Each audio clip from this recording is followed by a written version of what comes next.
fails to realize some context that provides for us to still. I think that there will come a time when we won't need Black History Month. I think that time will come. That time is not now. And so Stacy, and I'm not sure if people are familiar with her. She was in Clueless. She was the black girl in Clueless. And if I'm not mistaken, I don't know that I've seen her in any other movie. She's in like one other movie. One other movie? Okay. Can't think of it. But Clueless 2. It was called what? She's one of the single ladies that series. A cable show. See, yeah. See, I don't have cable. Or I might be able to get with her. You know what I'm saying? This is her new gig, though. Her The speaking. the speaking thing. Yeah. So the thing I think is interesting is that she makes a really good argument. I mean, an excellent argument that we should not have Black History Month and that we should not have BET because those things are just paramount about what it means to be Black. I'm joking.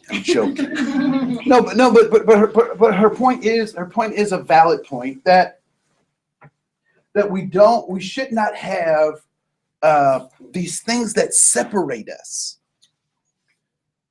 However, what Stacey fails to realize is that there's a reason that there is a BET. Now the reason is morphed a bit now is because people want to just be greedy and show bad videos on every channel, and not very many channels show videos any longer.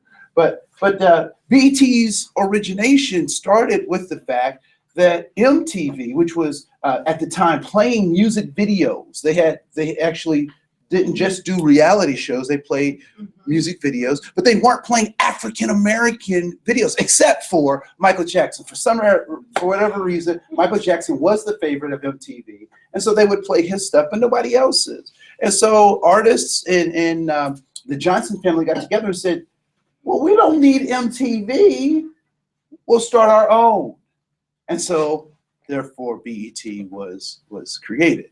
Now, I also think it's interesting that there are Black colleges and universities, right? Now they're not exclusive. So white people can go to those institutions. They can sign up for those institutions. But those institutions were designed because the white institutions weren't letting people in.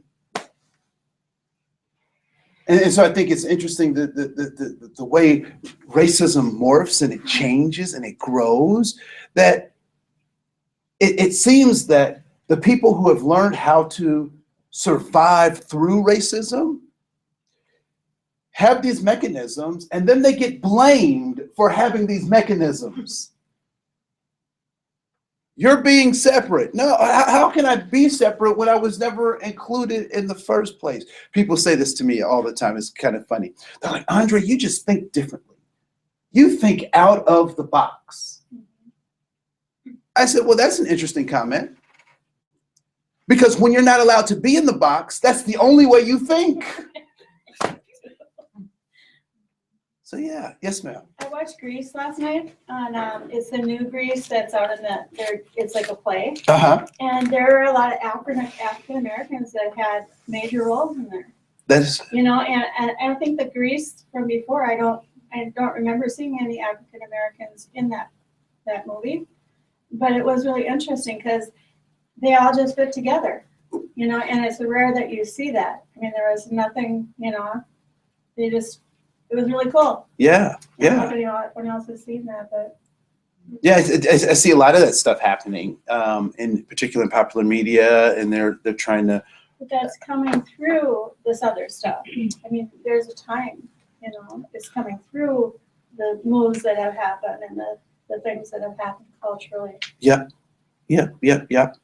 So I didn't mean to start my monologue there, but it was just something that was just.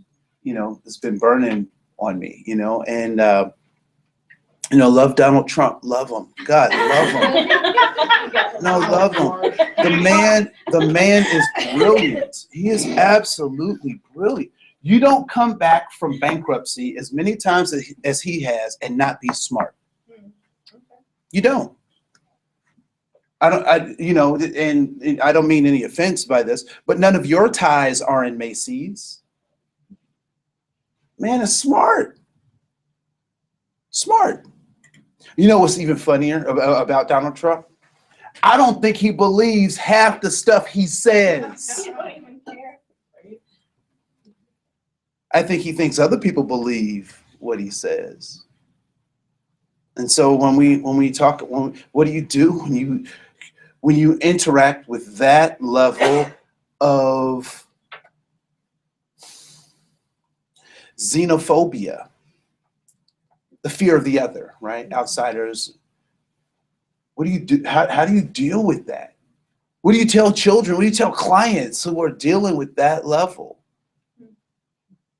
Because not only is he talking about, pointing at the other, but he's doing it by sparking and continuing people to be in a fearful state about their own existence. He's a fear mongerer. And I don't know if I remember G.I. Joe and the greatest American hero. There was a cartoon and little action figures and that kind of stuff. And there was a guy named, and help me, anybody else watch G.I. Joe? Okay, so what was the guy's name with the metal face? Not the Cobra Commander, but Destro. I think that's his name, Destro. Yeah, that is correct. And Destro was the arms dealer. And Destro would sell arms to anybody. He was selling them to G.I. Joe. He was selling them to the Cobra Commander. If you wanted something, he didn't care. And I think Donald Trump is Destro. Well, is he Destro or is he your pawn in the whole political? Is he a distraction? I don't know that there's a difference. I don't know that there's a difference. But the thing that concerns me is the fear that he sparks from people outside his camp and the fear that he continually stirs up inside of his so-called camp. And so we're going to get over fear. Because fear is something that stops many of us from being active and helping our clients to push through some of this stuff. Because many of us, I think, feel inadequate. We run into these situations and we go, I don't know what to do with this. So our default mechanism is to do or say nothing. But we're going to get past that tonight. All right. So I have handouts for you. If you want, I can pull up some videos and we can do some interactive stuff with the videos. But just as important as the things that I want to talk about, I'm curious as to what you want to talk about, given the conversation around what's happening in our world as it relates to diversity and how we, as professionals, help people deal with those things. What are some things that you're curious about?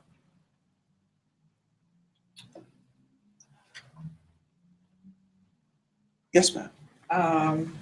Name is Erica. Erica.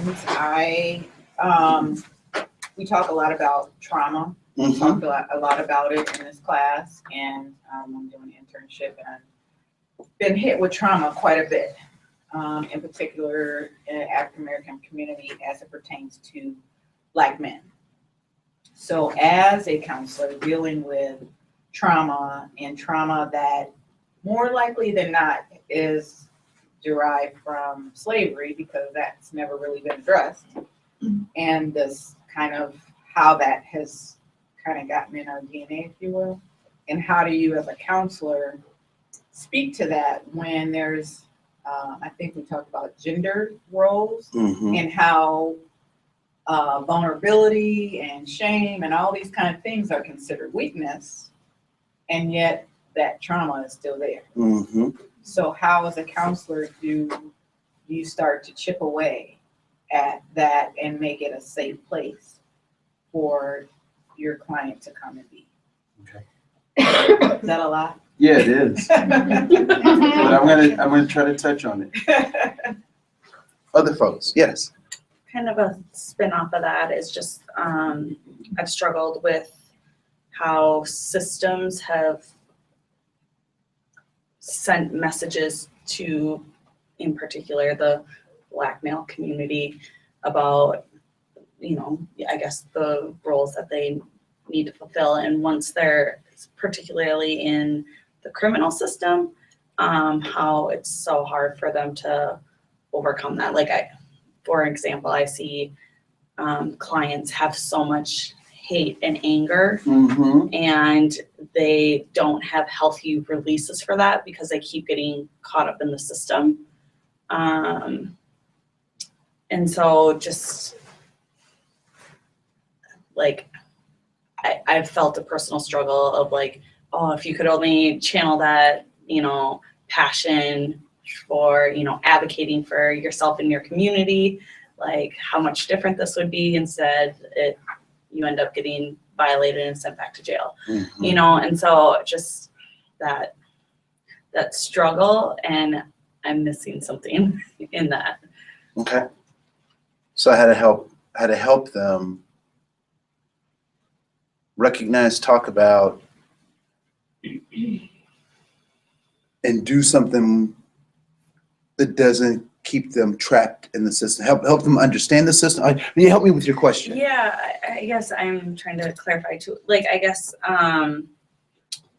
if there's any suggestions maybe you have to encourage more, from a cultural standpoint, more pro-social Okay. behaviors rather than antisocial, and or at least give me some information on what keeps them stuck where they are. Uh-huh.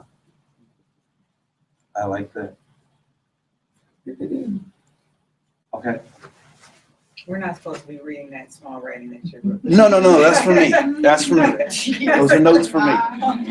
Yes. So once you've worked with them, like she was talking about building that trust with them and working with them, but when it comes time to release them, when, let's say, the therapy is over, maybe how do you go about doing that? You know, how do you release? Once, you know, how do you, what's a healthy way for a release? Once, because you built this trust with them, and like with Native Americans, abandonment issues is big. Yep. And so if, you know, they struggle with that, so how do you prepare them for that? Mm-hmm. Okay. Yes. This is like quite a bit broader than some of the topics, but I haven't run into a lot of cultural issues with clients that are of other cultures than I am. However, the impact of social media, Black Lives Matter, All Lives Matter, seems to be brought in to groups, to even individual sessions. I mean, just last night with the performance and halftime show, it's like all over the place. Like, how do you not read about that? Kind of how that affects our relationship with our clients, and how we can use that therapeutically, how we can talk about those like very real things that are happening to all of us, not just our clients, but us too as professionals.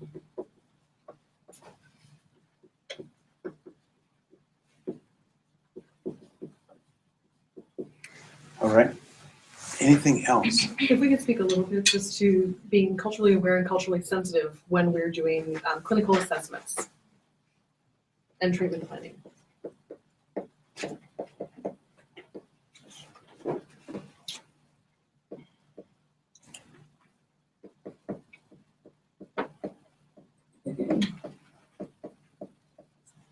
All right.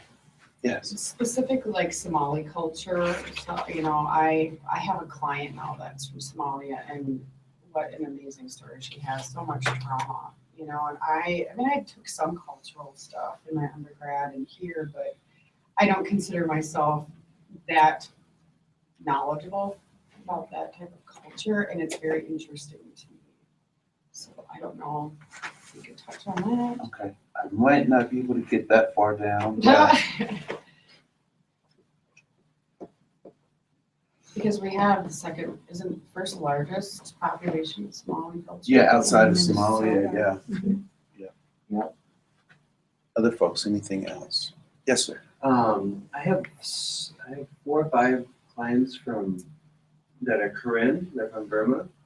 I do army work, and just the connection of, I know what the symptoms are in English, but how am I relaying that to them?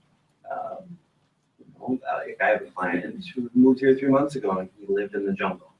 He has no education and nothing, and I'm the exact opposite person, you know, and just how I've been raised and everything. And so how can I come across and, you know, help you with any symptoms you have?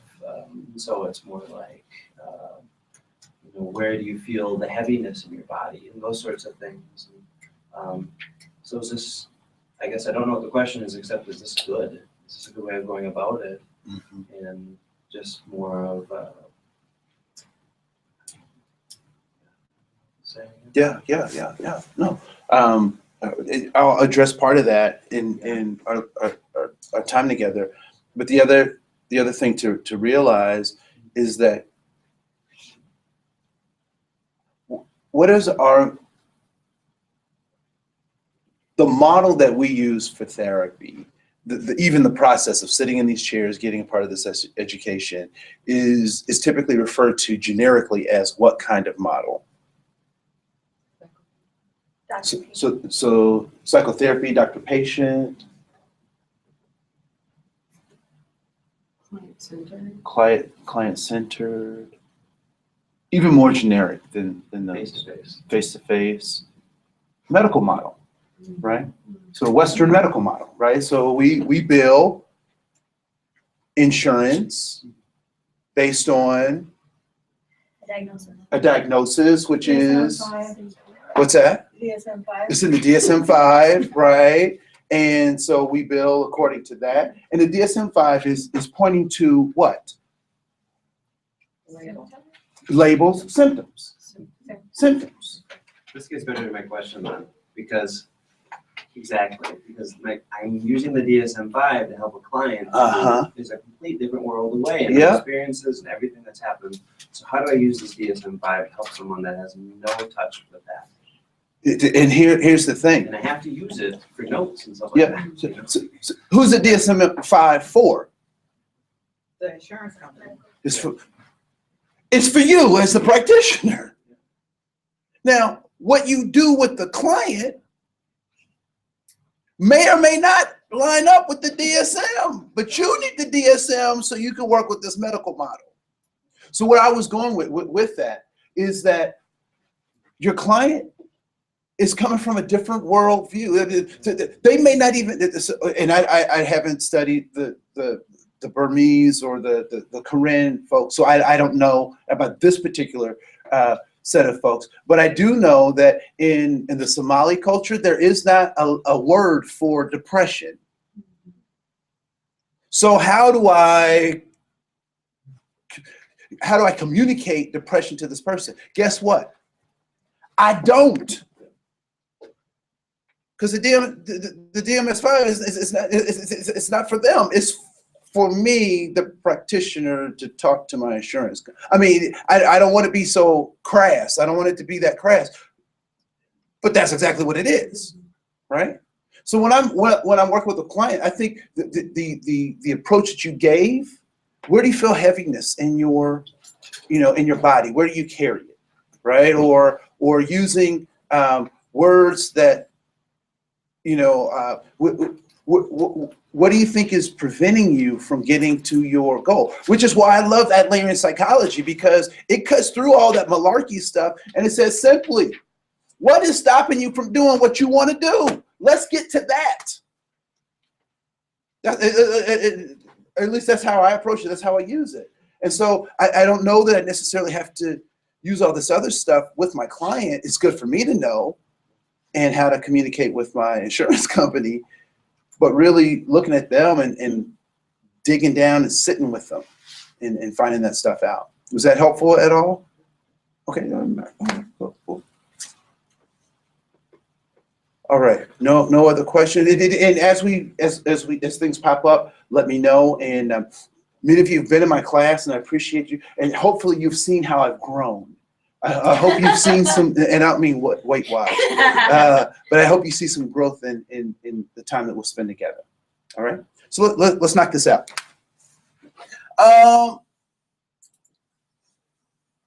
What is the most precious, non-renewable resource on the planet? The most valuable, non-renewable resource on the planet. Water, time, you.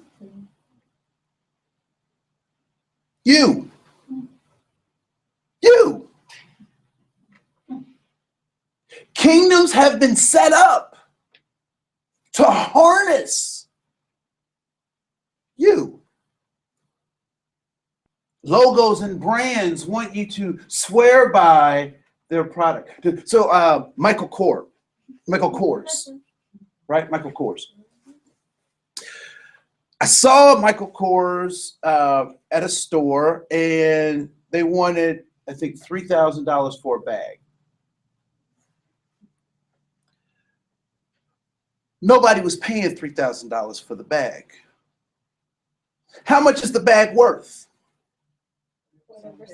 Yeah. $19.99. She said $19.99, right?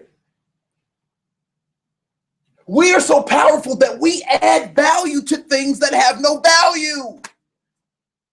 We make stuff expensive. Because we buy it, because we participate in it, Michael Kors purses have no value until we give it value. We're powerful. We're dynamic. Our problems, they don't have any power until we give it to them. The people around us, they don't have any value until we value them. Most dynamic, non-renewable resource on the planet.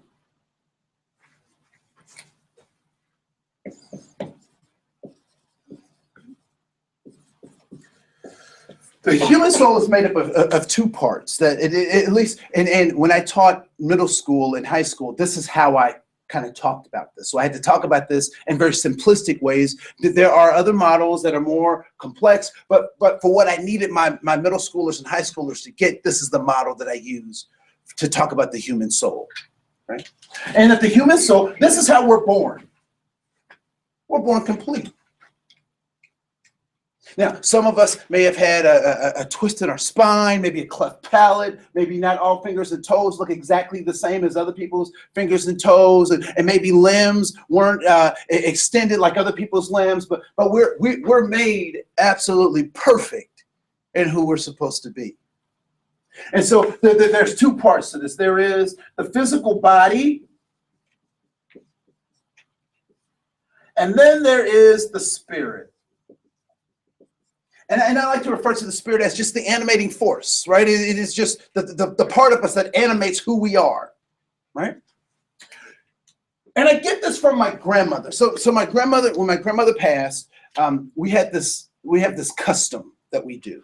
And so part of the custom is having an open casket funeral. So they have this enormous box that they've bought for my grandmother, and it's got pearl inlay kind of stuff. And I've seen paint jobs like this on people's cars, you know, where you can look different ways and see different colors and all that kind of stuff. It's just got like gold eagle claws on each corner, you know, and it's just absolutely, I mean, beautiful box. And they stuffed my grandmother in there. And so she's laying in the box. Just laying there. And I'm mad that she's laying there, not because, you know, she's dead, but because they put her in colors that don't flatter her. They weren't good colors for my grandmother, right? And she never wore her makeup like that. It was too much makeup. And that was not her favorite wig. But they put my grandmother in the box. And so what we would do is we have people come up and give their last respects to my grandmother. And so you'd have some people who would go up there and just whisper something or say something to my grandmother. You'd have other people who would like slide a note into my grandmother's box. And then you had that creepy family member that wants to touch the body, right? So you're like, get away from grandma, leave her alone, right? Now, what's the problem with these people saying things to my grandmother, passing these notes to my grandmother, even wanting to touch my grandmother? She's not there. Her body without her spirit becomes a thing. But then we would leave the service, and then we'd go to my grandmother's house for this repast dinner, and everybody would bring spaghetti. And I just want to tell you right now, you don't eat anybody's spaghetti because it's just nasty. Some people should not eat it. It is horrible, right? And so while we're sitting there, we're looking at pictures from my grandmother's photo album. People are laughing and joking about my grandmother. They're telling lies about my grandmother. And you also had that same family member who wants to touch the body still in the ashtrays. Don't even smoke, but just I want a piece of grandma. Right? All that stuff is going on. And it feels as if my grandmother is there. But her spirit can't animate anything. So without the body, the spirit becomes powerless. It has less power than it did when it was in the body animating. Now, the interesting thing about this is that this is what I talk about as being the human soul. And when there is a breach between these two things, that is where we become diseased. We are diseased. And so the body becomes a thing, and the spirit becomes powerless.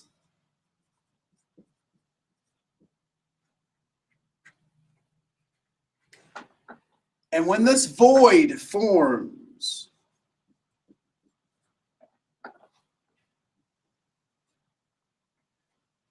we got a problem.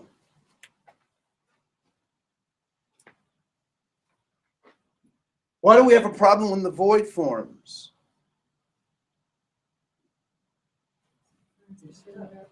You're stuck. What else? Something has to fill it.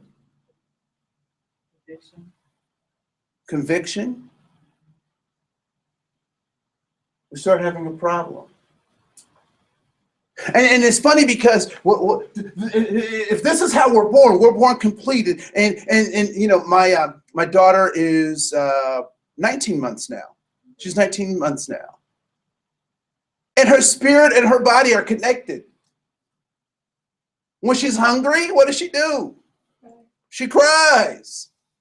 She's not doing a whole lot of extra processing. Everything is the same. When she's tired of being in her poop, what does she do? She cries. When she's laughing, when she's fun, when she's happy, I know it is nothing. There's no separation between the two. And now we're at the point where we have to start teaching her how to separate those two. And what do we call that? Socialization. We call it maturing. You have to separate your body from your spirit because you don't want to wear your feelings on your sleeve. Why? Because you might feel all the pain that people are trying to, or you may be too sensitive. So we want to dull your senses. One of the things I thought was really interesting was the doctor gave my daughter a shot, big old long needle, and they had to do it in the hips. So she, boom, boom. And she said, well, if you want her to, if you want her to want some pain reliever, because she's a little baby, we couldn't give her any medication or anything. She said, give her some sugar. I said, sugar? She's like, give her some sugar. I said, doctor, you're a professional, so I'm gonna take your word, but why give her some sugar? She said, sugar is a sedative. Wow. Sugar's a sedative. It's a pain reliever. You ever seen how much sugar is in a 2-liter bottle of Coke? It's a lot. My parents liked Coke.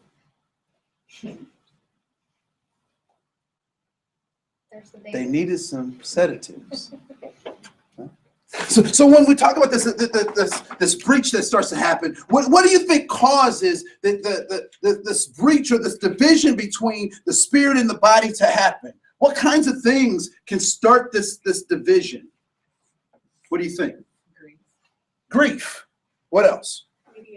Media.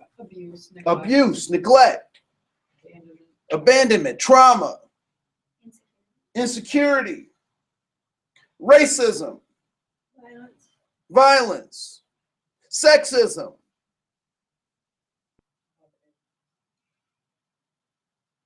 lookism, sizeism,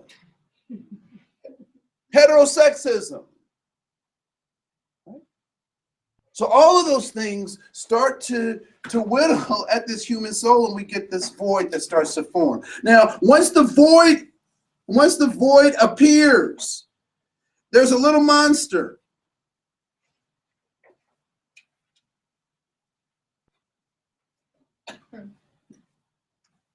I'm trying to make a monster. It's like a bad gremlin. Anybody remember Gremlins? Or bad Ewok?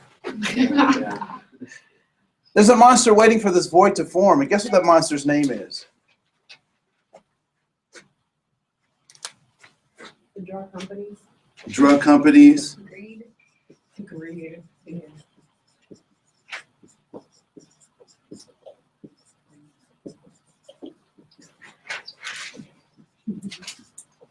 Free market capitalism. Conspiracies. Free market capitalism. How does capitalism work? Off your void. Off your void. I don't know if you watch commercials. I oftentimes, I try to avoid them, but sometimes I just can't avoid them. And I have very rarely seen a commercial that made me feel good about being a human being.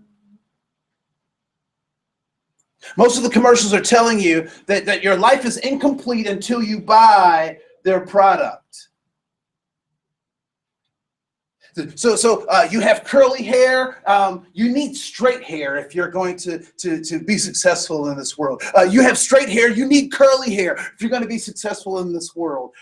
You're bad with relationships. Use this body spray, and indiscriminate people will be attracted to you. Although now that I'm thinking about it, there are some commercials that do make you feel good about yourself. And those are usually the herpes commercials. You know, they're skydiving, they're doing all this stuff, right? So free market capitalism says, buy my stuff and we will fill the void. But what do we know about that as a way of dealing with our stuff? It doesn't fill the void. It doesn't work. It's deceiving. It's It can deceiving. at first, but the hole gets deeper. It can, but the hole gets deeper. It's a sinkhole, a bottomless pit. How much alcohol can you drink? Whoa, I feel good. How long is that going to last? Right? Let me just give... My feeling is, okay, so when I was in my 20s, I tried to smoke marijuana. And no, I tried. I did. I tried to smoke marijuana.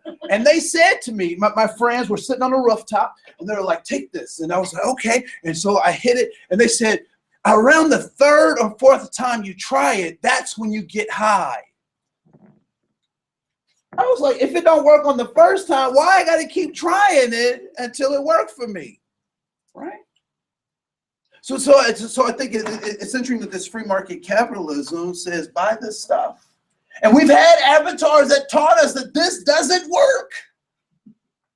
Janis Joplin, Elvis Presley, Philip Seymour Hoffman, Michael Jackson,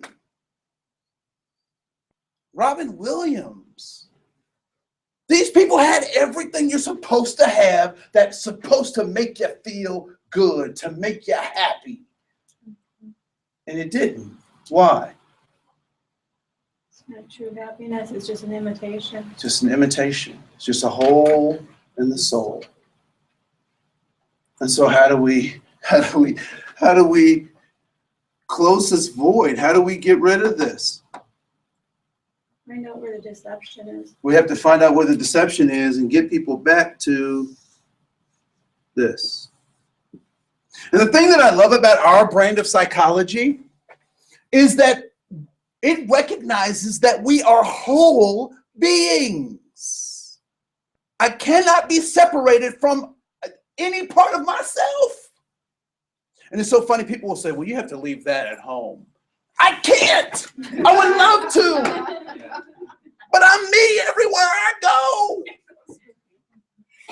And for a lot of people, that's their problem. They're trying to cut off a part of them so they don't have to deal with it in different contexts. But you are you everywhere you go. I worked at an alternative high school, and kids would transfer from other schools or bigger schools. And I'd ask them in the intake process, you know, why did you leave your other school? Those people were haters. They were always blah, blah, blah, blah, blah, blah. And I would get down, you know, and they're constantly pointing fingers to other people. And I asked them, I said, well, what's going to be different here? Well, I don't know. Okay, well, we might think about not accepting you until you know. Because no matter where you go, there you are. Right? And so when we talk about this idea of the human soul, we have to protect this. We have to give our folks the tools they need to protect their human soul. Because because if we don't, we succumb to some really bizarre kinds of things. So I remember when I was in elementary school, there was a TV miniseries called Roots. I don't know if anybody remembered that or saw that or whatnot. And so I think it's interesting that they called it a mini-series, because I wonder what a maxi series would have been, because it was on for 2 weeks, 3 hours a night. I mean, that's pretty substantial, right? And so I recall as a little kid, and my parents would say they wanted us to watch it, but there were certain parts they didn't want us to watch. And so the parts they didn't want us to watch, they would tell us to cover our eyes. And I think that was more for them than it was for us, because we covered our eyes like this. Right? So she said, cover your eyes. And so I remember there was an episode, in the beginning of the episode, they had kidnapped some people from Africa, and they were processing them, preparing them for slavery. And they had captured LeVar Burton. Does anybody remember LeVar Burton? You know, what's that? He was playing Kunta Kinte. Yeah, he was playing Kunta Kinte. And he was, for those of you who might not know the character, he's the Reading Rainbow guy.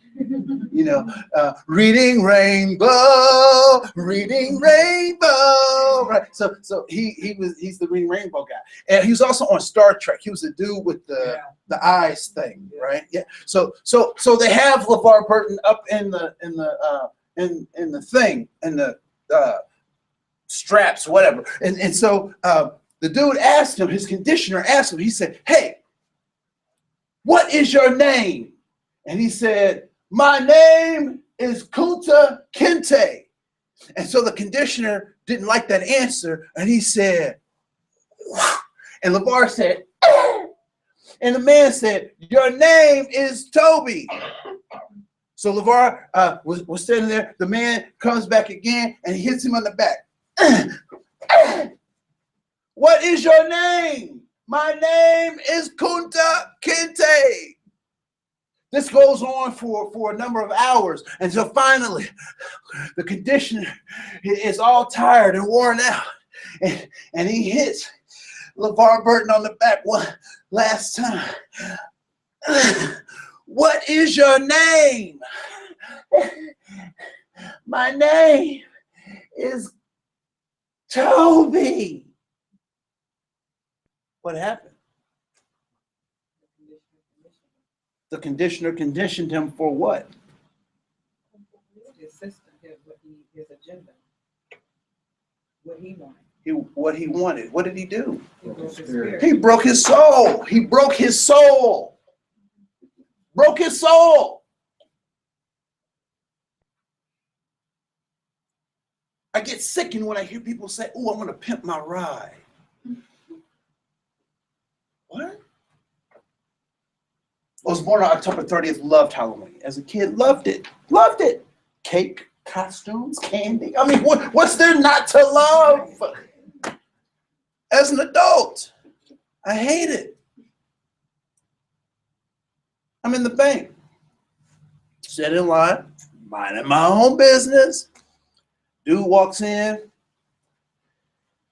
shirt buttoned down to here, fake gold medallions, big old pink leopard trim fur hat. And how you doing? Doing well, man. I'm doing all right. I'm doing good. Your Halloween costume? Yeah, man. Yeah. So what are you? I'm a pimp. Huh. That's all I said. In my head, I'm thinking, this dude has never met a pimp. Because none of the pimps I know dress like that. Never did. I mean, watch the glamorized Hollywood movies of them. They don't look like that. Them jokers were even in the bad black exploitation films. Them suckers was clean. Yeah, baby. Emasculated, but they were clean. This man didn't know nothing about no pimps. And why would you want to mirror someone whose job it is to turn people into things? Into things. Now I'm going to tell you right now, I was not always as self-righteous as I am today. I was not always the man you see before you.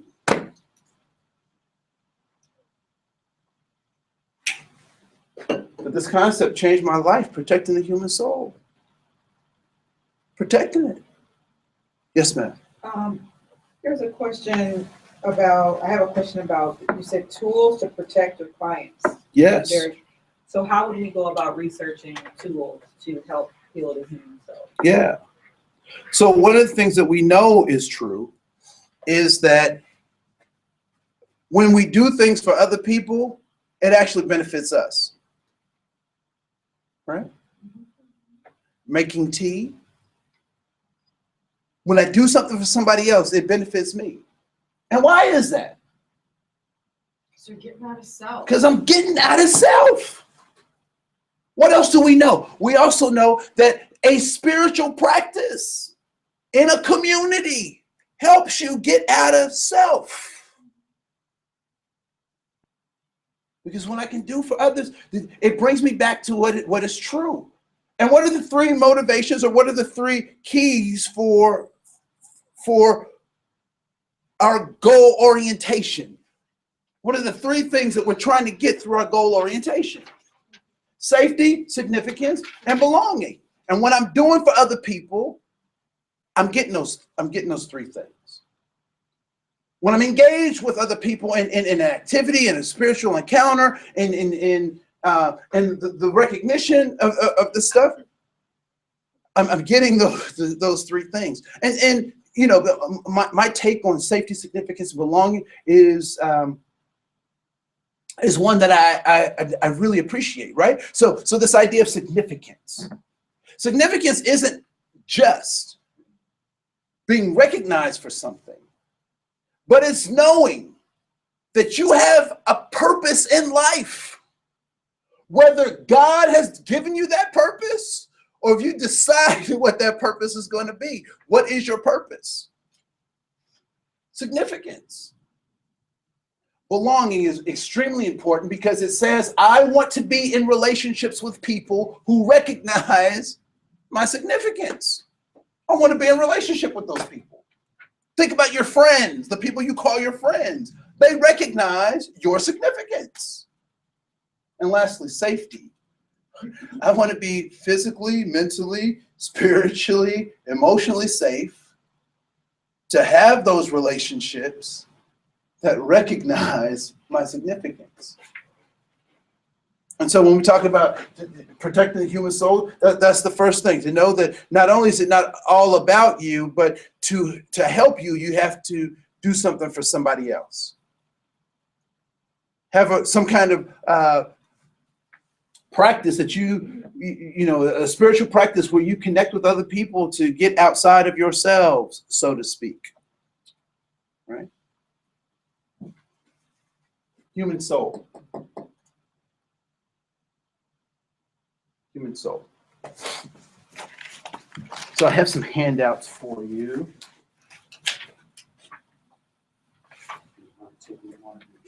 Pass them.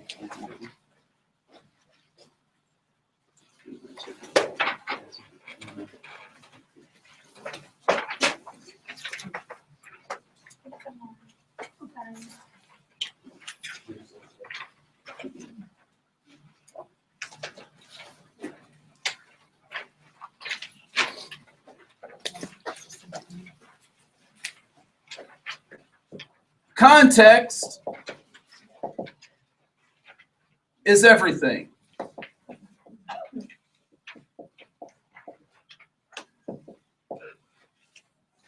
On the front page, I want you to just so this is not a diagnostic tool and it's an imperfect tool in front of you, but I want you to use that that space at the bottom of that handout to create your family tree.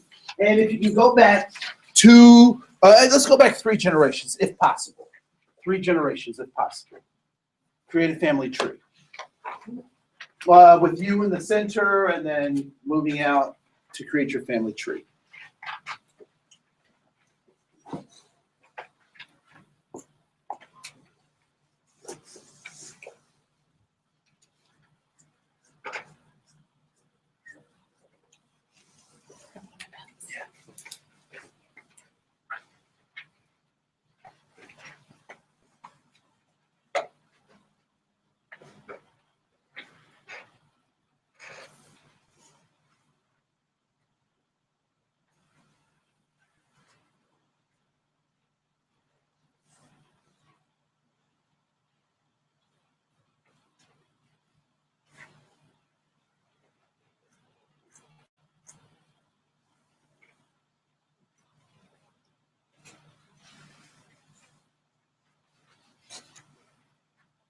And for those of you who, I mean, and this includes birth parents, adopted parents,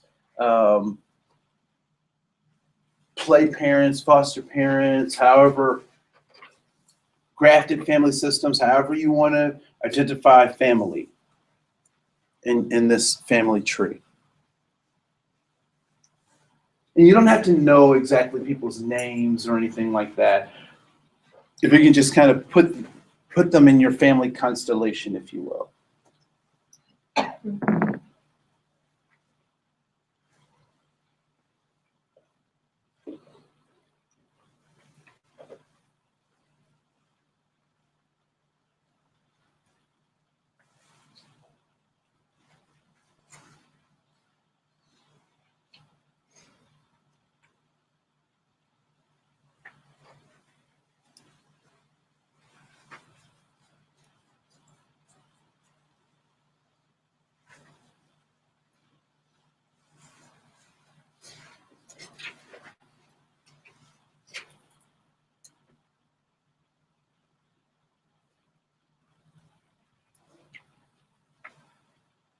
All right, stop right where you are. But what I'd like for you to do is to look at those people that you put in your family tree And I want you to star the significant people.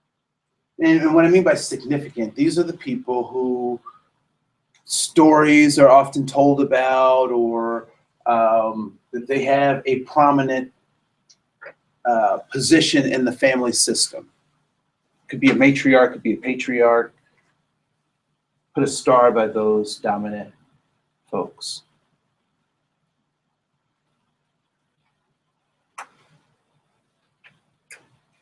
All right.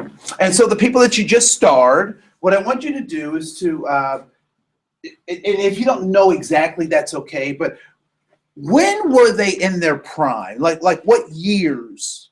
Was it the 1950s, the 1960s, the 1870s? When do you think they were in their prime? Those people that you just starred.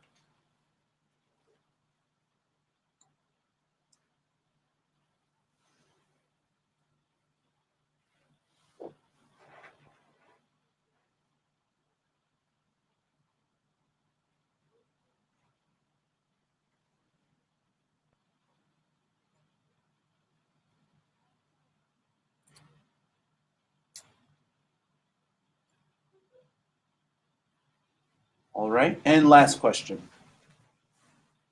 What do you think were the cultural competence messages? What were the diversity messages, the cultural competence messages that they passed down from their prime?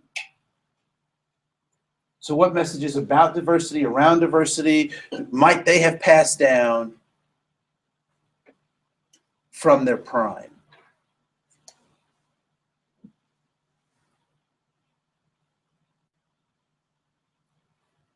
Or better, what might they have been thinking about diversity or cultural competence given their prime?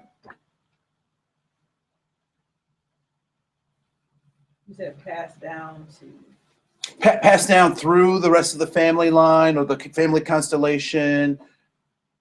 What might have been passed down given where they were in their prime? Did that question make sense? Yeah. It's what? It's difficult. It's difficult. What makes it difficult? No longer alive. Uh-huh. And I'm going after memories that I've been told. Yeah. So I don't know. Competence, I don't know. So you don't know, but you know what you've been told. And why would you know what you've been told? Because what? It's in your spirit. Because it's in your spirit? Why else? Yeah. It's an easy question for me, but that's only because it was repeated over and over with every family member. I got the same, so I could, as soon as you said that, it was right there. So you knew exactly what people were thinking, you knew because it was repeated over and over again. And why do those things get repeated over and over again? Well, They wanted you to do well. Because it met a goal. And we don't have to understand exactly what their goal was, but I was told certain things because it was supposed to help me achieve our family's goal. Safety, significance, and belonging. Don't trust those people. Why did that come down through my family's thing? Oh, because they want me to get safety, significance, and belonging, and they think that's the method to do it. That didn't work too well in Minnesota. There's a lot of those people around. Got to work with them. Got to figure out how to make it work. Context is everything. If you don't know where you came from, you don't know who you are. It's so funny. Yes, ma'am. But it works well in the South when you're not around those people. Uh-huh. So in the South, that might have worked because of the context. Right? Context. We're going to come back to this family constellation thing in just a second. I'm going to turn to the next page in your handout, please. Context is everything. Context is everything. Context is everything. Context is everything. Context is important. If you don't understand context, people's behaviors will baffle you.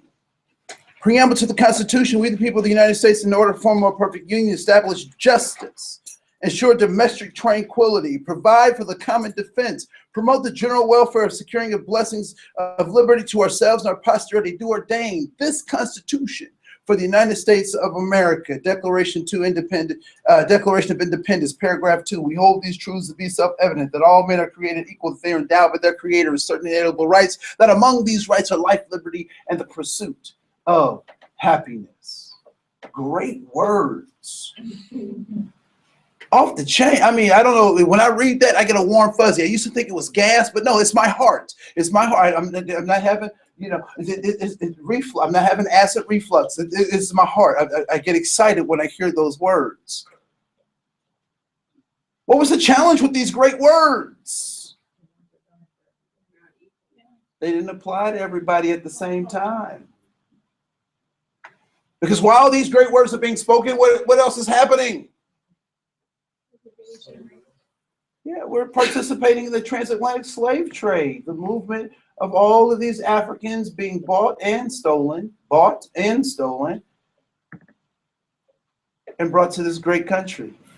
Now, here's the thing I think is very interesting. Oftentimes, Europeans want to try to condemn the United States for having our racial problems. Well, I find it interesting that when we look at the transatlantic slave trade, the United States only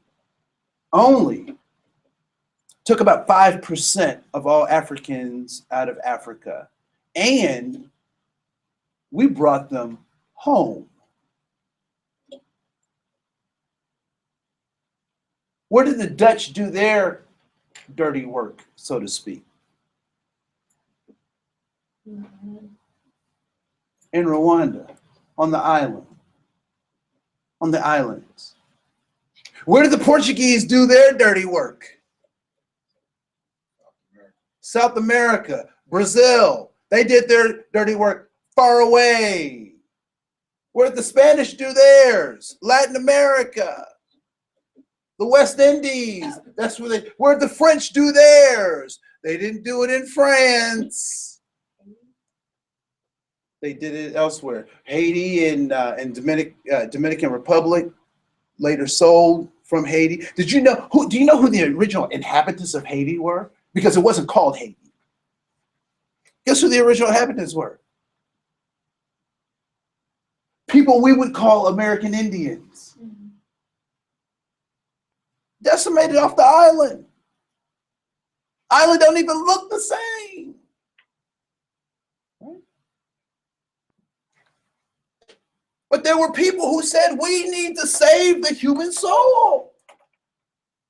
So there were these great abolitionists, people who said we need to abolish this economic system of slavery. We need to fight it. And so they sought to save the human soul. So 1863, what happens in 1863? The Emancipation Proclamation is signed, and what does it say?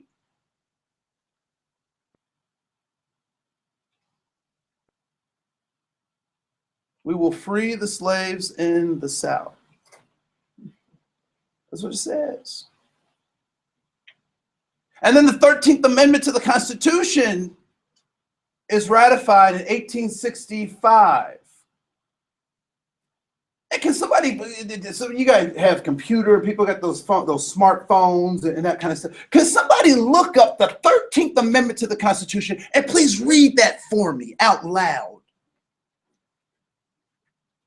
Because people said they wanted to talk about this Black Lives Matter, All Lives Matter stuff, and how do we protect and create safe spaces for our particularly our Black men who are in trauma. How do we do that? I want to go to the 13th Amendment. Can somebody read that for me?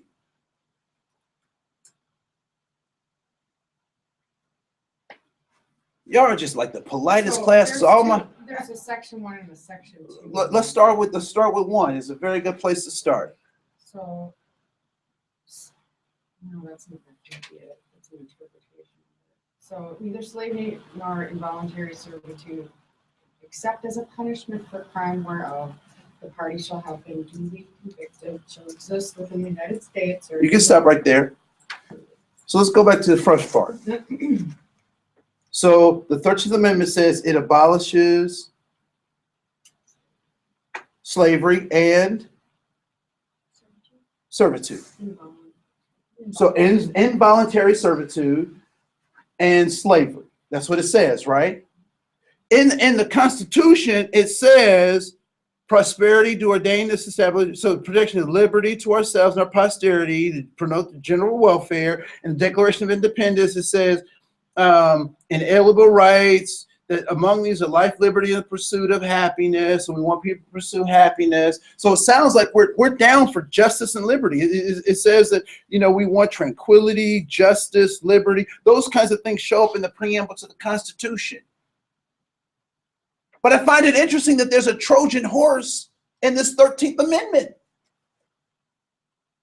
So can you read it one more time? And let's see if we can spot the Trojan horse.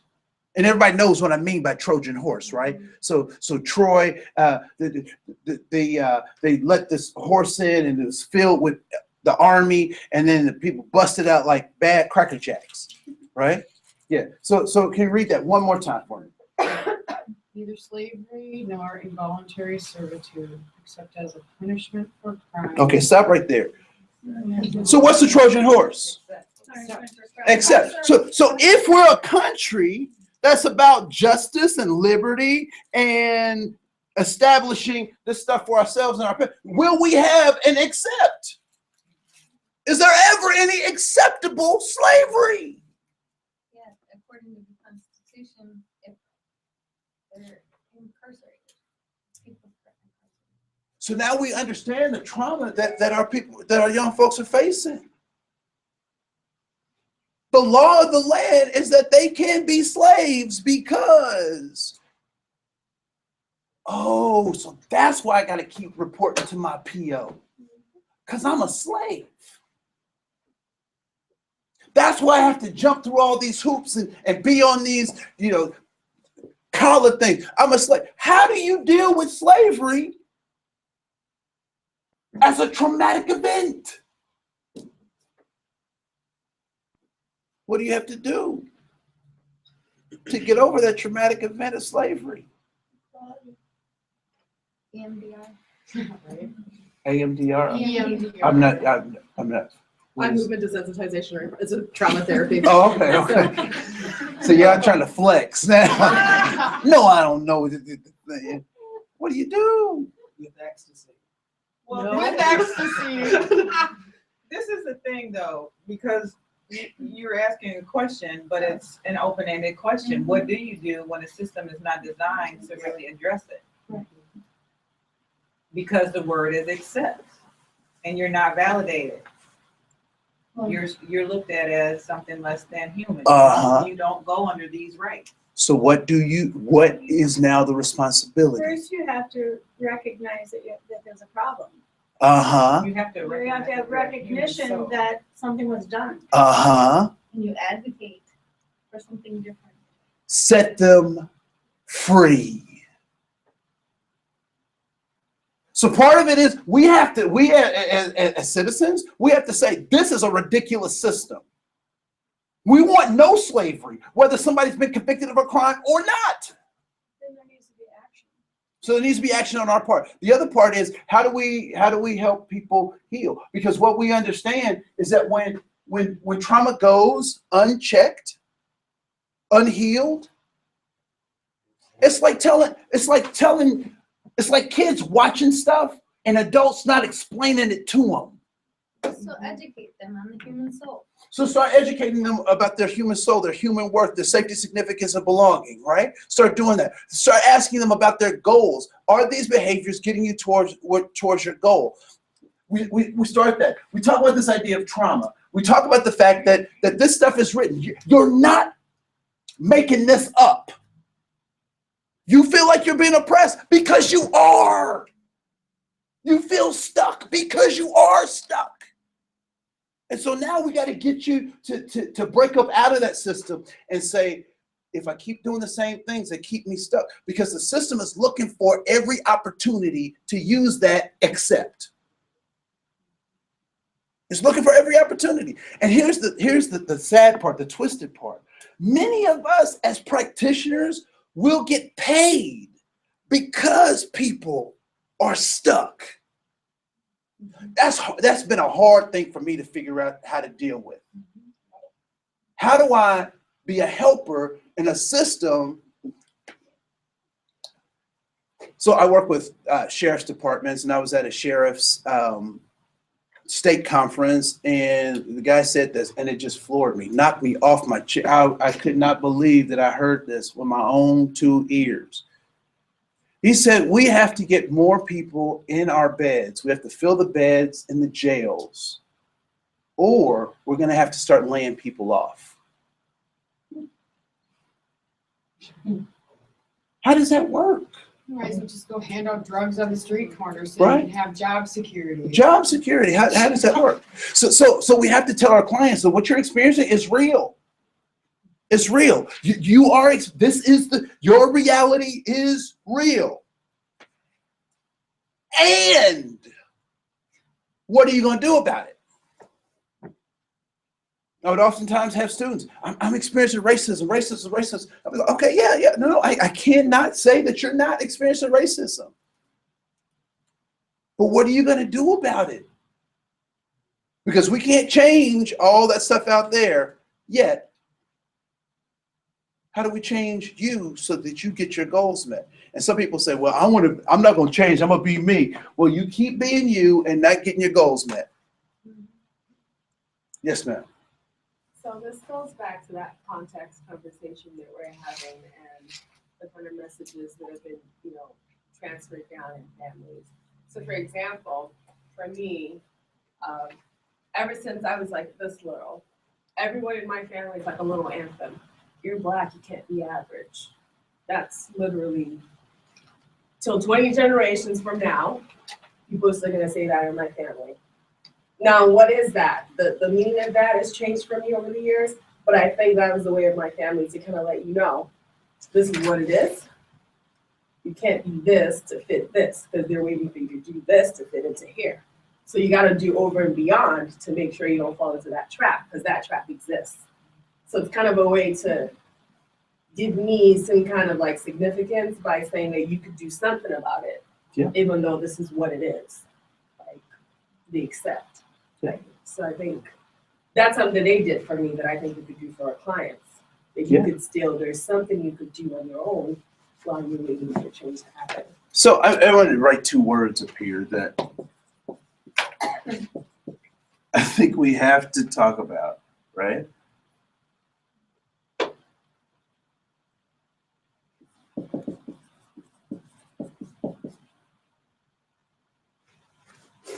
Freedom and liberty. What's the difference between these 2 words?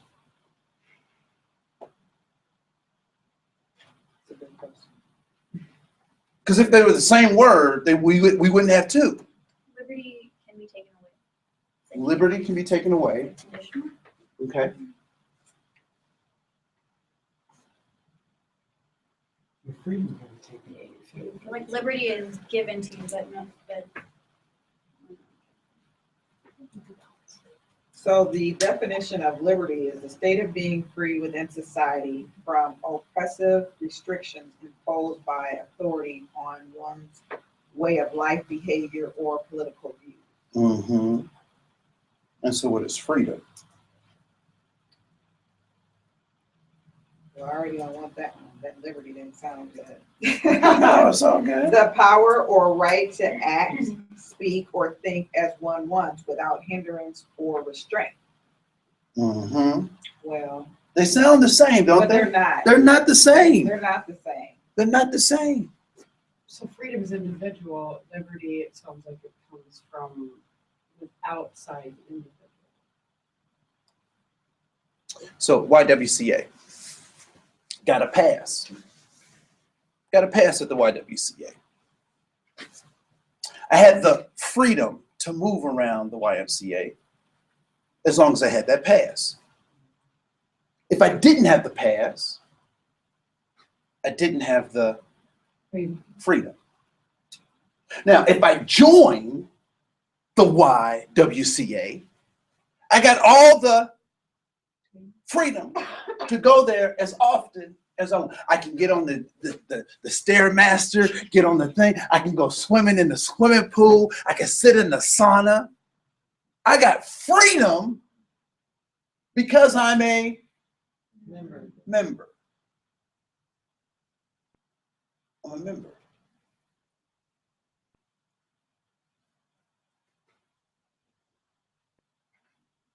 Can I jog around the lakes? Yeah. Can I go sunbathe in the park?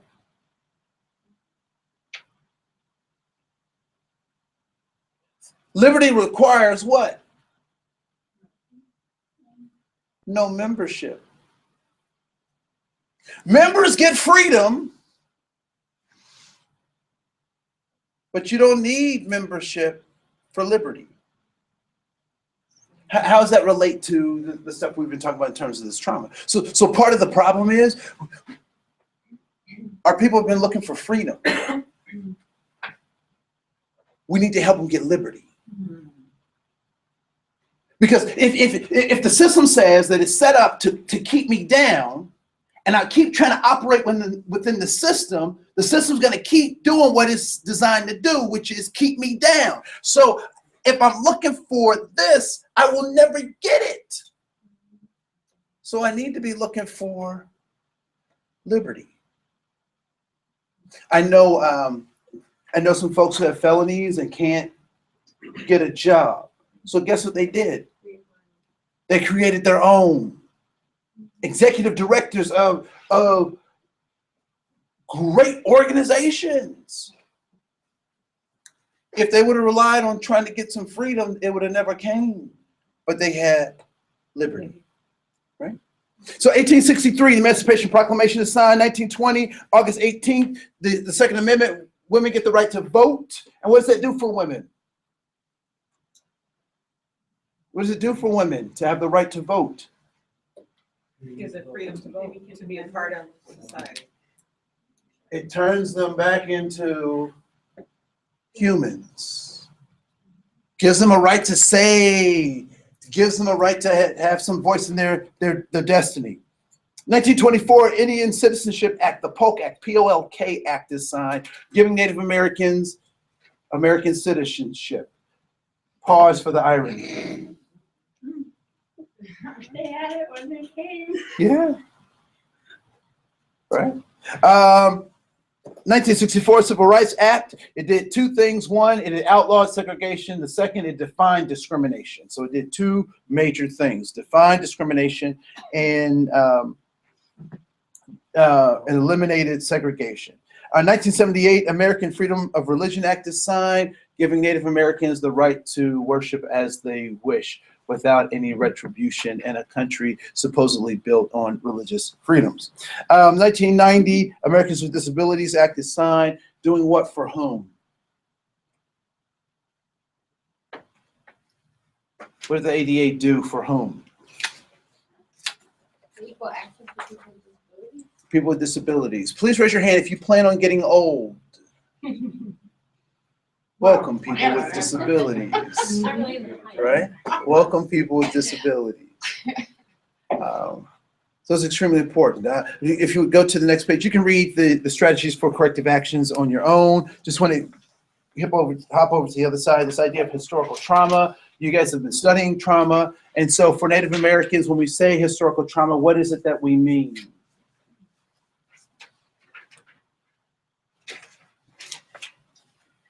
Historical trauma. Trauma that's been passed down from generation to generation because of something that's been done to that generation. Yep, and by a dominant society. yep, and the trick though, the thing that makes us, I think this is worded poorly, historical trauma, because it not only is it the trauma that's been passed down, but it's the trauma that is consistently ongoing. that has come from the past that is ongoing. And I find it interesting when people are in pain, how do they self-medicate? By numbing. By numbing themselves through drugs and alcohol, right? And so Native Americans have had this nagging pain. And so they've been self-medicating. But I find it interesting that we say that that's negative, but we glorify other people's pain at St. Patrick's Day. People talk about the Fighting Irish, but I never really hear people asking who they were fighting and why they fighting. Did you know that the Irish were the equivalent of the Native Americans of Europe? Wasted people, taking up uncivilized people, wasting good land. So let's get rid of those folks. But we turn their pain into a party. They're not drinking because they think it's a good thing to do. They didn't have anything better to do, but they need to self-medicate because the oppressiveness of Europe towards them drove them to self-medicate. How do I make it? How do I survive? Self-medicate. And so this historical trauma is not only just limited to Native Americans, but it's also part of this idea of the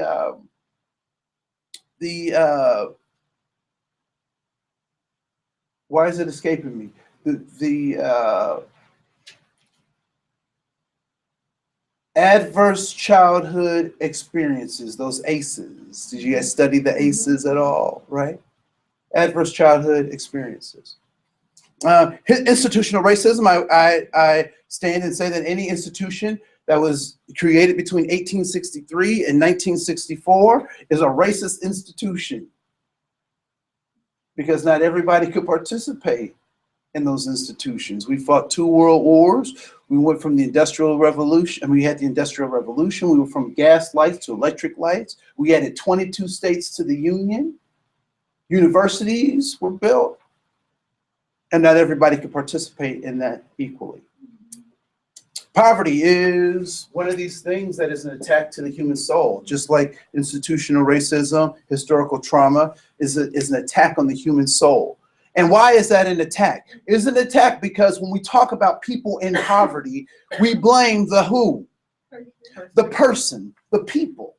What we understand is that context is everything, and that people are trying to adapt to their context. All their behavior is trying to adapt to their context. And when we talk about poverty, what we never talk about are the systems that created people in poverty.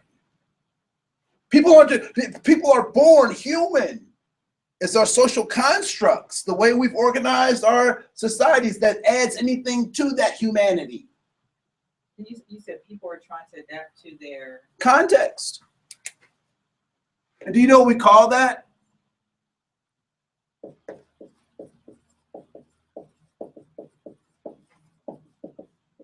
Culturate.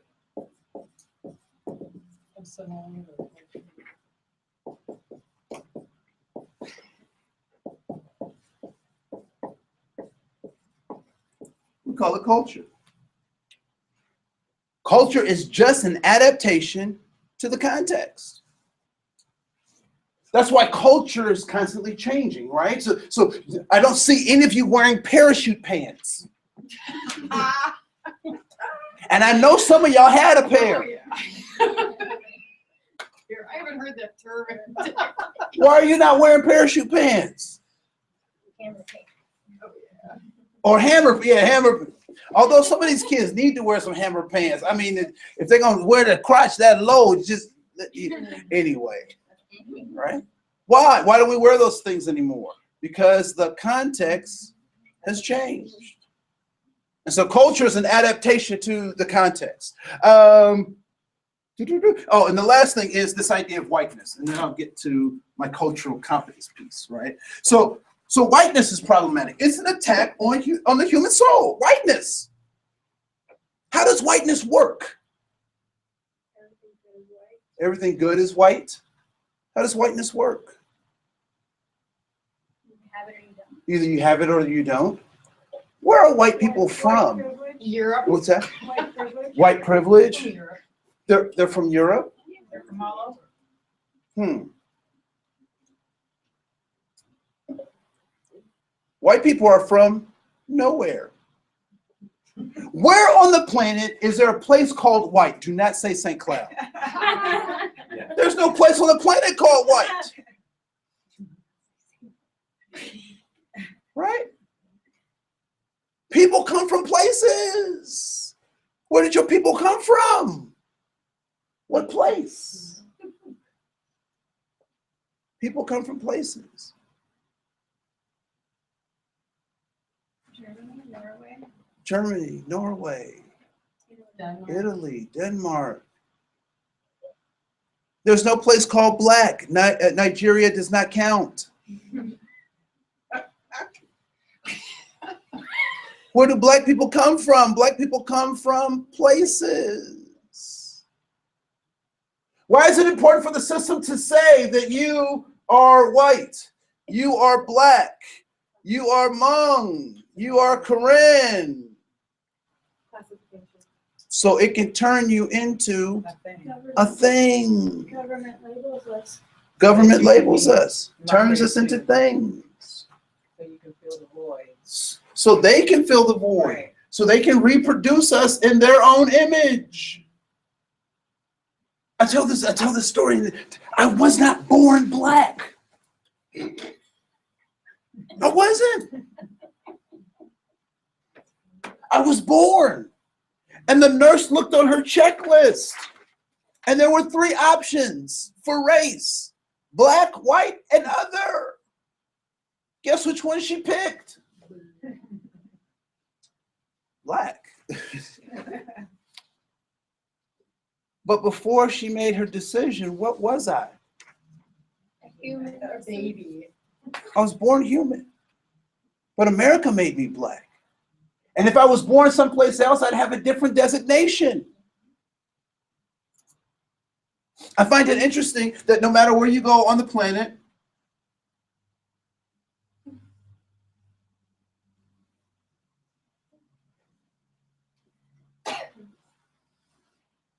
sorry. This is not to scale.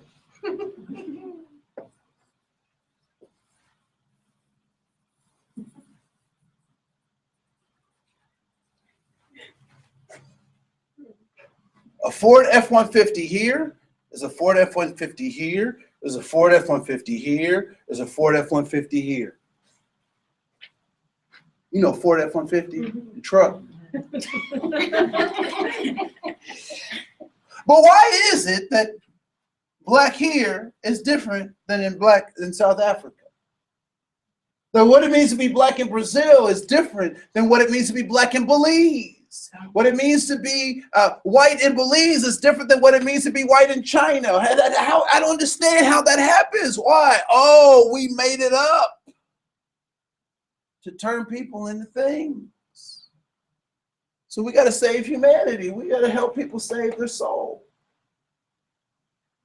How do we create these healthy environments? We got to tell people the truth. You're stuck in a system that wants to capitalize on you being a thing. And as long as you keep acting like a thing, they benefit from you being a thing. This is the last thing I'll do my culture piece, and then Andre, I'm sorry, can you repeat that last thing? We're stuck in a system that wants to keep you a thing. yeah. And as long as you act like a thing, they can capitalize. Here's an example, and please excuse my ignorance in my youth. Excuse my ignorance. So my buddy and I,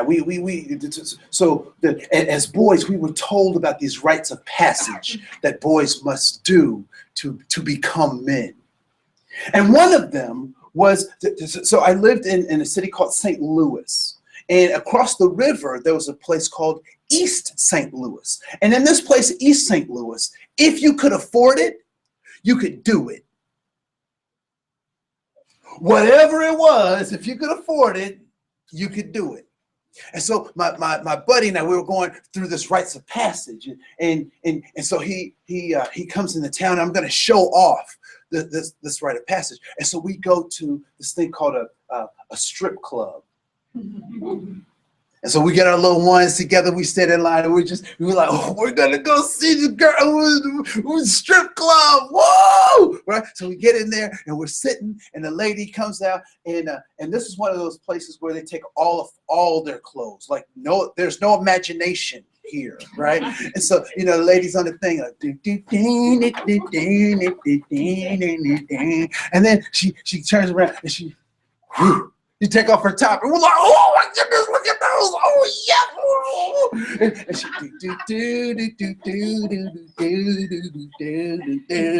right, and so then she takes off her bottoms, and now we're just like stunned, and we go, what are we doing?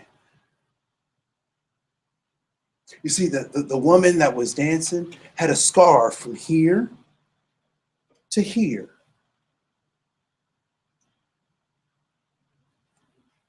That was somebody's mama. Oh my goodness. That's somebody's daughter. That's somebody's sister. Oh, these are human beings. So my friend and I, we got up, and I don't think we've talked about that since. It's been a long, long time. We were so dumbfounded by the fact that we were tricked. Because what made it okay for us to go there in the first place? They were things. And what do we call those things? Strippers. And so we have to help our clients recall that they're not a thing. They are a human being. They have a soul. They can be complete. They can be whole. In a world that says the opposite. Last thing, I'm going to talk about this, and then I'm going to address all these questions really quickly. Because we have till 8 o'clock. Is that right? Okay. Yep. So it's 8 right now. So I got you. No. Yeah, no. I was watching. I'm gonna hit this really quick, right? So we talk about this idea of context as everything, and that people are adapting to their context.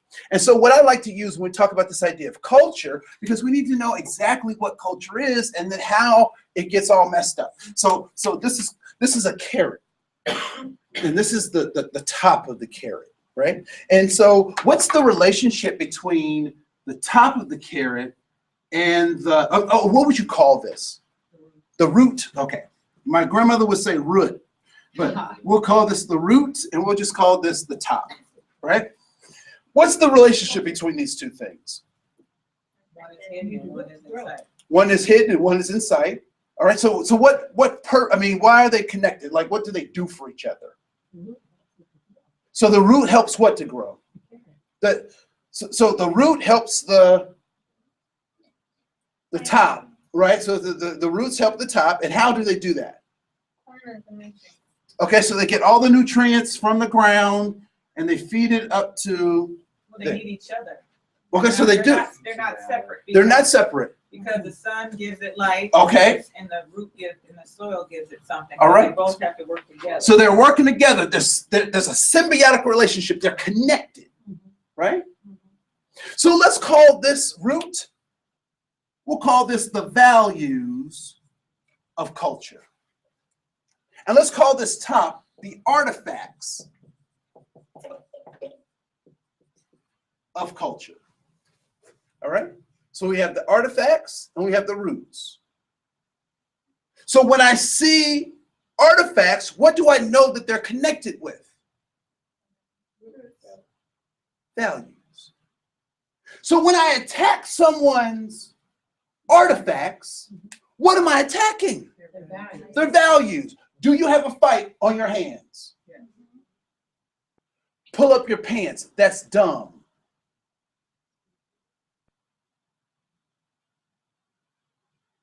We got to fight. Stop doing this behavior because that's not good behavior. What am I attacking when I attack their artifacts? Their values. What happens when I understand their values? And what they do doesn't bother you. I start understanding those artifacts, right? A hijab, outside of being a really good fashion statement, is this a hijab, headpiece, right? Muslim woman, is also what? It's a statement of values. So we have to understand that. What we also understand is that when artifacts get disconnected from values, then we end up with a culture that is dying. This X is Ellis Island for white folks. What do I mean by that? They had to leave things, artifacts, cultures, language, names. They had to leave those things behind to become something else, to be someone else. That's from Arrow. Anybody ever watch this? All right, it's just me. All right, so what happens to these artifacts when they're disconnected from their values? They become stereotypes. I don't know about you, but I often hear a stereotype and I go, well, isn't that true about those people? That they steal and that they can dance and they can't jump? Isn't that true? It's only true because it's a stereotype, because it's not connected to the values. And when the values or the root is disconnected from the carrots, I can't find it. I don't know where it is. And for a culture I don't know where it is going to die. Last thing, how do we deal with cultural groups? Understand this relationship, right? So when I see artifacts, I can ask about what are their values? What does that mean when you do that, or you wear that, or you do that? And that shows that curiosity. So having that one-on-one relationship where you can say, where do you feel that in your body, or how does that show up, or what are some of the practices, and blah, blah, blah. Help them to be problem solvers. The other is around cultural awareness. All right, in treatment, I would say all of this stuff is extremely important. This idea of the human soul, understanding artifacts and roots, and that their culture is trying to adapt to their context to help them get what? Safety, significance, and belonging. This idea of all lives matter, Black lives matter. I would suggest that if a Black life isn't all life, then it's not inappropriate to say Black lives matter.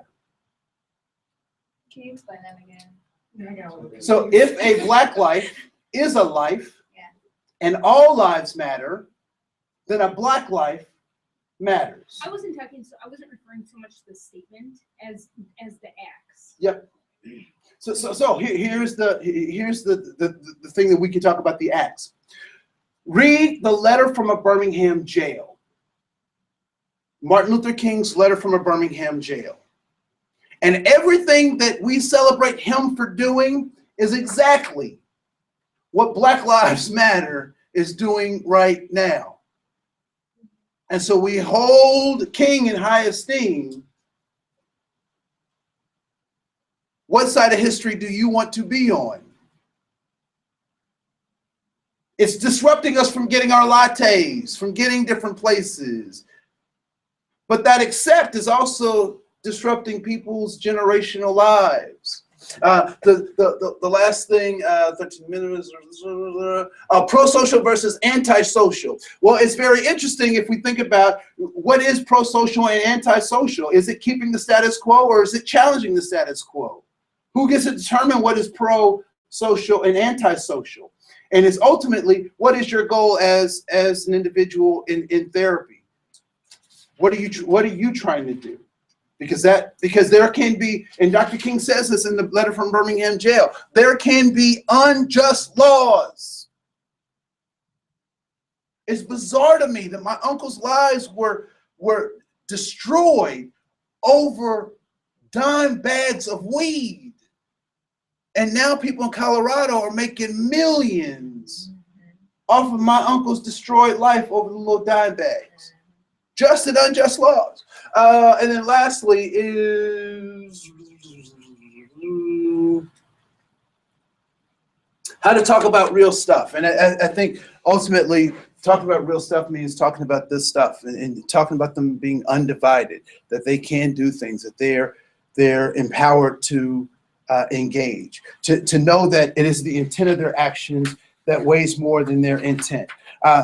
Lastly, on the back of your page, bigotry, prejudice, and discrimination. Bigotry is an emotional state. You only change emotions with stronger emotions. Prejudice is a thought process. You only change thoughts with questions. And discrimination is a set of behaviors. And since 1964, we've outlawed discrimination, so we should be done with it. But we're not.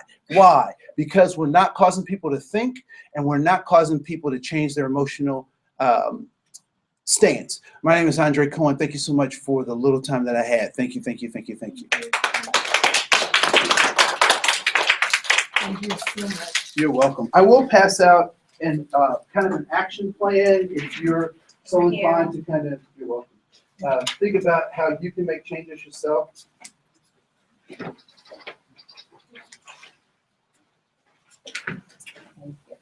You all know where my office is. I'm the polar bear at Como. What? I'm the polar bear at Como.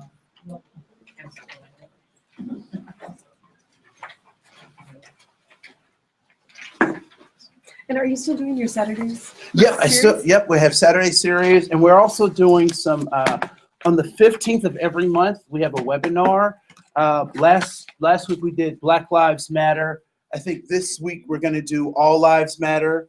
And every 15th of the month we have this webinar, and you'll see an email from us. So please sign up if you have something to say, if you want to contribute something, or you have questions.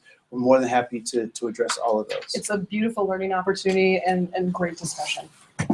So thank you so much. Thank you so much. Thank you. Anybody want to? Oh, leave that up there. Okay. That's great. Okay, That's great. cool. Thank you. Thank you again. Not a problem. Thank you.